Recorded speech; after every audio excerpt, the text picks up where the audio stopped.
year is 1953. In a locked basement laboratory at a Montreal psychiatric hospital, a man wakes up. He doesn't know how long he's been asleep. He doesn't know what they've given him. He doesn't know that the people doing this to him work for the United States government.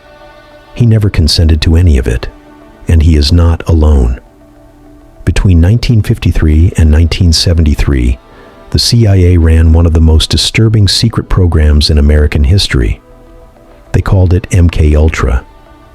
And for 20 years, it hid in plain sight, inside universities, hospitals, prisons, and safe houses scattered across the United States and Canada.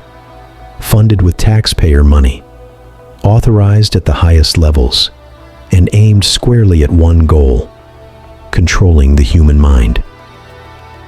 This is not a conspiracy theory. Every word of what you are about to hear comes from declassified CIA documents, the ones they didn't manage to destroy in time. It began with fear. The Korean War had just ended, and American intelligence officials were terrified. Returning prisoners of war were coming home changed, hollow. Some had confessed to war crimes they hadn't committed. Some had made pro-communist statements on camera, looking straight into the lens with dead eyes. The CIA had a name for what they believed was happening to these men. They called it brainwashing, and they were convinced the Soviets had cracked the code of the human mind. So, they decided to crack it first.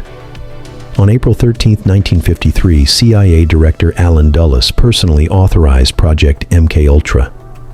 The program's stated mission was to develop techniques for mind control, interrogation, and psychological manipulation. But the real mission, the one buried in classified memos, was far darker. They wanted to break a person down, completely, and rebuild them however they chose. To do it, they needed test subjects. They couldn't use volunteers. Volunteers could talk. So they used people who had no power to say no. Mental patients, prison inmates, drug addicts, people in Veterans Administration hospitals, people who trusted the white coats standing over them. And in the most chilling cases, ordinary American citizens who had no idea they were part of an experiment at all. The CIA's favorite tool was LSD. At the time, lysergic acid diethylamide was barely understood.